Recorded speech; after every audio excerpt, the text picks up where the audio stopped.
그랬는데 오늘 우리가 공부하려고 하는 61편에는 이 표제문이 없어요. 어떤 시편은 표제문이 기록이 돼 있고 어떤 시편에는 역사적 배경을 기록한 표제문이 없습니다. 그러나 내용을 전반적인 내용의 흐름을 보면 오늘 본문도 다윗이 극심한 환난 가운데서 하나님을 어떻게 찾았고 그가 어떻게 이겼는가, 승리의 노래죠. 승리의 개가. 그래서 우리는 이 코로나 전염병 시대를 살면서 우리가 창궐이란 말 써요. 창궐. 코로나 전염병이 창궐하는 이런 시대에도 믿음의 사람들이 믿음의 중심을 놓치지 않고 하나님을 의지하고 이겨나가는 비결이 오늘 본문에서 배울 수 있다. 1절에 보면 다윗이 하나님 앞에 자신의 처지를 아뢰며 기도하죠. 1절에 보면 하나님이여 나의 부르짖음을 들으시며 내 기도에 유의하소서. 부르짖음이나 기도나 같은 얘기죠. 그런데 다윗이 그냥 기도한 것이 아니라 부르짖는 기도를 했다. 그 얘기입니다. 같은 얘기를 반복하고 있는 거예요. 그러니까 우리에게 가르쳐 주는 것이 뭐냐면 우리가 위기에 기도의 종류가 참 많죠. 우리가 조용히 묵상 기도할 때도 필요하고 하나님과 대화하는 그런 대화 기도도 필요하고 여러 가지가 다 우리의 생애에서 필요하죠. 항상 우리가 묵상 기도만 하겠습니까? 또 항상 부르짖는 기도만 하겠습니까? 그런데 위기적 상황에 있을 때는요, 부르짖어야 돼요. 부르짖어야 돼요. 위기적 상황에서는 정말 부르짖는 기도를 해야 됩니다. 하나님 앞에 간절히 부르짖는. 우리가 곤경에 빠졌는데 정말 우리의 상황을 하나님 앞에 아뢰면서 부르짖는단 말은 우리의 간절한 마음이 속으로부터 이렇게 솟구쳐 나오는 거잖아요. 그래서 부르짖는 기도를 했고 2절에 보면 내 마음이 눌릴 때 땅끝에서부터 주께 여기도 뭐라 그래요? 부르짖으오니 그러잖아요. 부르짖으오리니 나보다 높은 바위에 나를 인도하소서. 7절 저가 영원히 하나님 앞에 거하리니 인자와 진리를 예비하사 저를 보호하소서. 하나님 앞에 지금 인자를 구하는 인자란 말이 자비, 긍휼 그런 거죠. 불쌍히 여겨달라는 거예요. 네. 우리가 하나님 앞에 나갈 때요. 물론 하나님 앞에 하나님의 자녀로서 자신만만하게 당당하게 나가는 건 좋죠. 그런데 우리가 하나님 앞에 긍휼과 자비를 구한다라고 하는 것은요. 자기를 불쌍히 여겨달라고 하는 아주 가난한 마음을 얘기하는 거예요. 가난한 마음. 아주 가난한 마음. 우리가 마태복음 5장에 보면 8가지 복을 말씀하면서 심령이 가난한 자는 복이 있다 그러잖아요. 심령이 가난하다 그 말은 마음이 가난하다는 거예요. 하나님의 은혜가 아니면 나는 살 수 없다고 하는 간절한 마음, 그런 마음을 가지고 부르짖은 거예요. 하나님의 긍휼을 기다리는. 하나님, 저는 하나님의 자비가 아니면 안 됩니다. 하나님께서 은혜와 긍휼을 베풀어 주시지 않으면 저는 살 수가 없습니다. 그런 마음으로 아주 가난한 마음으로 간절한 마음으로 하나님의 긍휼을 기다리는 그런 기도를 했다. 근거가 뭐냐? 우리가 그렇게 하나님 앞에 기도할 때는 하나님에 대한 근거가 있잖아요. 우리가 어제 공부할 때도 다윗이 하나님 앞에 그렇게 간절히 기도할 수 있었던 것은 하나님에 대한 뭐가 있기 때문이에요? 지식. 하나님에 대한 지식이 기본으로 깔려 있을 때 기본에 하나님에 대한 지식이 있으면 하나님을 의지하는 강도가 굉장히 강해요. 그런데 기본적으로 하나님이 누군가에 대한 기본적 지식, 하나님에 대한 지식이 약할 때는요, 믿음도 약합니다. 사람들은 대개 보면 자기 수준에서 하나님을 믿어요. 그게 희한하죠. 그게 모순입니다. 내 수준에서 믿는 거예요. 그러니까 내가 하나님에 대한 그 지식이 크고 믿음이 크면 하나님을 크게 믿어요. 근데 하나님을 내 수준에서 생각하는 사람들은 하나님을 신뢰하지 않더라고요. 왜냐하면 하나님이 뭐 전능하신 분이라고 그런 어떤 확신과 믿음이 없기 때문에 그런 거예요. 오늘 본문에 어제 본문에서는 6절, 7절, 8절에 60편 6절, 7절, 8절에서 하나님을 통치자, 온 세상을 통치하는 열방의 통치자로 믿었고, 오늘 본문 3절에서는 하나님을 어떻게 그가 알고 있었는가? 주는 나의 피난처시다. 그리고 원수를 피하는 견고한 망대다. 이게 참 대단해요. 우리가 이게 신학적인 용어인데, 이게 어떻게 그 당시에 신학이라고 하는 학문이 없었어요. 다윗 시대에 무슨 신학이 있었습니까? 문학이라고 하는 학문이 있었습니까? 그런 거 없었어요. 그런데 다윗이 사용한 그 용어를 보면요, 오늘날 신학적인 용어보다 훨씬 더 고상해요.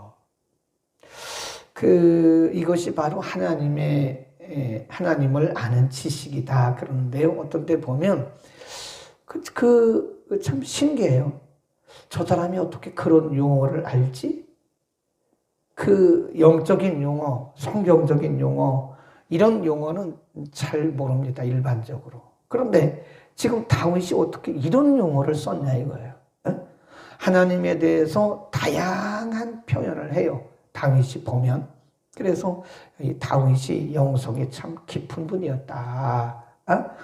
우리가 사람을 이렇게 대화를 하잖아요. 사람을 볼 때, 다른 사람과 이렇게 대화할 때요, 그 사람이 사용하는 용어를 보면 그 사람의 깊이를 알 수 있어요. 그럼 어쩔 수가 없는 게, 본인이 알고 있는 한도 내에서 말을 하기 때문에, 본인이 알고 있는 한도 내에서 용어를 쓰는 거예요. 그럼 어쩔 수 없는 거죠.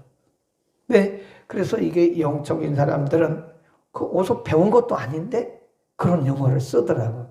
야, 참 신기하다. 제가 가끔 그런 생각을 해요. 근데 오늘 본문에도 보면 다윗이 어떻게 이런 용어를 그 수천 년 전에 하나님은 나의 피난처다. 네, 나의 피할 견고한 망대다. 물론 다윗은 목동이었기 때문에, 그리고 그가 살았던 시대의 상황이 뭐 망대라든지 피난처라든지 그런 것들이 많이 있었는데, 이런 용어를 보면 다윗이 역시 하나님과 굉장히 밀접한 관계를 가진 사람이었다. 이 피난처 그리고 망대라고, 이 피난처라고 하는 것은요, 그 레퓨지 그럽니다. 우리가 오늘 취급이 아니고 보호를 받아요. 레퓨지라고 합니다. 레퓨지. 난 난민입니다. 근데 이게 지금 피난처란 말이 그 레퓨지하고 똑같아요, 단어가. 그러니까 거기 들어가면 전적인 법적인 합법적인 보호를 받는 거예요. 그러니까 지금 이 다윗은 하나님을 피난처라고 말하는 거예요. 하나님으로부터 뭘 받는 거예요? 합법적인 보호를 받는 거예요. 함부로 못해요. 그러니까 지금 다윗은 하나님이 자기의 피난처요, 견고한 망대라고 그는 믿고 있던 거예요. 아멘. 그러니까 하나님에 대한 지식이 얼마나 중요한지 몰라요. 하나님을 우리가 아는 것만큼 믿게 되어 있어요. 그러니까 성경에 보면 여러분이 하나님이 어떤 분이신가를 알려면요, 시편을 많이 읽으세요. 시편에 보면 시편의 기자들이 고백한 내용들이 굉장히 다양합니다. 하나님은 뭐예요, 주는 뭐예요, 이렇게 딱 표현한 내용들이 굉장히 많아요. 시편에 뭐 수십 가지, 수백 가지입니다. 하나님에 대한 지식. 하나님에 대한 지식은 성경으로부터 알 수 있는 겁니다. 이 세상에서 배울 수 있는 게 아니에요. 그 다음에 이렇게 하나님을 알고 고백했던 다윗은 항상 다윗의 기도의 패턴입니다. 이게 항상 하나님 앞에 간구하고 그 다음에 간구의 근거가 뭔가를 얘기하고 그 다음에 하나님의 앞에 항상 결단과 고백을 해요. 거기 보세요. 4절 내가 어떻게? 영원히. 이게 중요한 거죠. 그는 지금 하나님 앞에 결단하고 고백하기를 하나님 나의 피난처이시오 나의 피하는 견고한 망대이신 하나님 앞에 하나님께 내가 영원히 주의 장막에 거하며 내가 주의 날개 밑에 피하겠습니다. 네. 원수들이 계속 달려드는 거예요. 언제 원수들의 손에 잡혀서 죽을는지 몰라요. 다윗을 모함하고 압제하고 다윗을 죽이려고 하는 그런 원수들이 수없이 달려들어요. 끊임없이 달려들어요. 근데 그는 말하기를 나는 영원히 주님의 날개 그늘 아래 거할 것이다. 나는 주님의 장막 아래 거할 것이다. 그러니까 하나님 앞에 온전히 피한다고 하는 하나님의 임재에 가까이 간다고 하는 그의 결단이고 고백입니다. 6절 주께서 왕으로 장숙해 하사 그 나이 여러 대에 미치게 하시리이다. 7절 시작 저가 어떻게? 영원. 이런 게 중요한 거죠. 이런 단어를 잘 보셔야 돼요. 아까 4절에서도 내가 영원히 주의 장막에 거하며 그랬고요. 7절에도 저가 이게 자기를 얘기하는 거예요. 다윗이 자기를 그렇게 얘기한 겁니다. 저가 영원히 하나님 앞에 거하리니 인자와 진리를 예비하사 저를 보호하소서. 8절 시작 그리하시면 내가 주의 이름을 어떻게? 영원히. 오늘 본문에 영원이라고 하는 단어가 3번 등장해요. 3번. 그 말은 우리에게 뭘 가르쳐 주냐면요. 다윗의 신앙이 일시적인 신앙이 아니었다 그런 거예요. 우리가 가끔 보면 물론 신앙이 아직 뿌리를 깊이 내리지 못했기 때문에 그럴 수도 있는데 이렇게 보면 감정에 따라서 또 상황에 따라서 신앙이 이렇게 높았다 낮았다 높았다 낮았다 강했다가 약했다 강했다 약했다 물론 뭐 인간이기 때문에 그럴 수 있죠. 사람이 어떻게 100% 똑같겠어요? 그러나 이게 높낮이가 신앙이 어떤 때는 막 뜨거웠다가 어떤 때는 팍 식었다가 어떤 때는 뜨거웠다가 팍 식었다가 이게 이제 갭이라고 그래요. 여기서부터 여기까지 차이가 크면 성숙한 신앙이 아닙니다. 그건 분명히 말해서 아직도 성숙하지 못한. 그러니까 어떤 분들을 보면 얼마나 뜨겁게 기도하고 얼마나 열심인지 몰라요. 근데 어느 순간에 보면 없어요. 기도도 안 하고 예배도 안 드리고 그런 것보다는요. 우리가 언제나 어떻게 똑같겠어요? 그러나 비슷하게 가야 돼요. 그게 성숙한 신앙입니다. 비슷하게 가는 신앙은 성숙한 신앙이다. 근데 다윗이 뭐라 그래요? 영원히. 그게 결단이죠. 영원이란 단어를 3번이나 사용해요. 제가 영원히 주의 장막 안에 거하며 제가 영원히 주님과 함께하며 영원히 그런 표현. 그 말은 그의 중심에 흔들림이 없다 그런 거. 하나님을 의지하고 하나님을 바라는데 여러분 그래서 우리가요 인간관계 속에서도요 너무 어느 날 보면 막 너무 그 사람에게 친하다가 어느 날 보니까 원수가 돼 있어. 그런 것보다는 그냥 이게 좋아요. 그날이 그날인 것처럼. 항상 그날이 그날인 것. 인간관계에서도 늘 변함없이 좋을 때나 나쁠 때나 늘 변함없이 그날이 그날인 것처럼 그냥 꾸준히 가는 그런 인간관계가 좋잖아요. 그렇죠? 그런 인간관계는 뭐 이렇게 보면 어떤 사람들은 30년도 가고 40년도 가요. 그런데 그냥 죽기 살기로 그렇게 좋아하고 막 그러다가 오늘 보니까 원수가 돼 있어요. 그건 인간관계가 좋은 인간관계가 아니죠. 그래서 우리가 인간관계도요, 그냥 이렇게 꾸준한 게 좋습니다. 그 사람을 신뢰했으면 끝까지 신뢰해요. 아멘. 뭐가 조금 틀렸다고 그래서 또 원수처럼 그렇게 하고 뭐 10개 중에서 9개 잘했는데 1개 잘못했다고 그래서 다 그를 뭐 그러지 말고 그냥 꾸준히 가는 거예요. 근데 하나님과의 관계는 더한 거예요. 하나님이 막 응답하셨다고, 하나님이 뭐 축복하셨다고 간증을 해대고 막 그래요. 근데 어느 날 가보니까 흔적도 없이 사라졌어. 그렇게 간증하던 사람이 어디 갔어요? 그런 것보다는 그냥 꾸준히 그냥 주님 나라 갈 때까지 꾸준히 가는 게 좋은 거예요. 꾸준한 신앙. 네, 무슨 신앙? 꾸준한 신앙. 언제까지? 영원까지.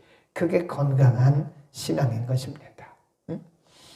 우리가 음식을 먹어도요, 이거 먹었다, 저거 먹었다, 저거 먹었다, 이거 먹었다 그러면요, 배탈 나요. 늘 그 밥이 그 밥이지 뭐 그렇잖아요. 뭐 특별한 거 있습니까? 저 같은 경우는 어디 가도 특별한 거 먹으면 반드시 탈나요. 그래서 항상 그냥 집밥이 좋아. 그냥 늘 그냥 그게 좋아요. 예. 그냥 늘 먹는, 평상시에 먹는 그게 제일 좋아. 근데 특별한 거 먹으면 희한하게 그 속이 탈나요. 하나님과의 관계에서도요, 뭐 특별한 은혜를 구하지. 특별한 게 어디 있겠습니까? 늘 하나님의 은혜가 늘 풍성하게 그냥 그렇게 늘 가는 거예요. 올라갔다 내렸다 그러지 말고, 다윗이 지금 환경이 좋다고 그래서 하나님 앞에 막 찬양하다가 또 원수들이 모함하고 압제하고 원수들이 쫓긴다고 해서 또 그냥 풀이 팍 죽어가지고 낙심하고 있고, 그렇지 않은 거예요. 지금 하나님, 제가 영원히 주를 의지하고 내가 영원히 주의 장막에 거하고 내가 영원히 주의 망대 안에 거하겠습니다. 얼마나 멋있어요. 그걸 우리가 뭐라고 그래요? 꾸준함, 변함없이 꾸준한 신앙. 아멘. 우리 하나님을 그렇게 섬길 수 있기를 바랍니다. 열심과 그리고 특심이 좋으나 그렇게 막 올라갔다 내렸다 그런 것보다는 꾸준하게 기도 생활도요, 막 어디 가서 한 3일 금식하고 4일 금식하고 막 그런 것보다요, 그렇게 안 해도 괜찮으니까 그냥 꾸준히 기도하는 사람이 훨씬 더 영성이 깊어요. 네. 훨씬 더 영성이 깊습니다. 꾸준하게 가는. 제가 지금 말씀드린 게 뭐예요? 중심을 얘기하는 거예요. 중심. 신앙의 중심이 흔들려서는 안 된다. 다윗이 하나님 앞에 지금 그 얘기하는 거예요. 하나님, 제가 꾸준히 흔들림 없는 중심으로 주님을 의지하고 섬기겠습니다. 아멘. 오늘도 꾸준한 마음으로 영원까지 이르는 우리의 그런 믿음이 견고할 수 있기를 축원합니다. 기도하겠습니다. 거룩하신 우리 아버지, 오늘 아침도 우리를 불러주심을 감사합니다.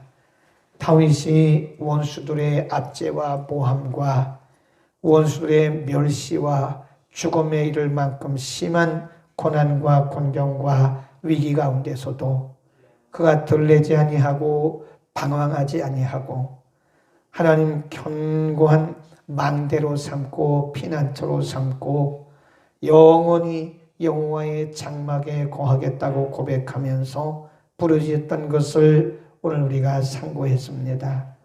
하나님, 물론 우리는 인간이기 때문에 때로는 열심히 하다가 때로는 또 열심히 식었다가 그렇게 우리는 들쭉날쭉한 삶을 살 수밖에 없지만 성령님 우리에게 기름 부어 주셔서 오늘 다윗이 고백했던 것처럼 영원히 주의 장막 안에 거하며 영원히 주의 망대 안에 거하겠다고 고백했던 것처럼 우리의 신앙이 늘 꾸준한 주님의 임재 안에서 말씀 안에서 기도하고 예배하고 섬기는 우리의 신앙생활이 꾸준하게 이어져 영원까지 이르게 하여 주옵소서.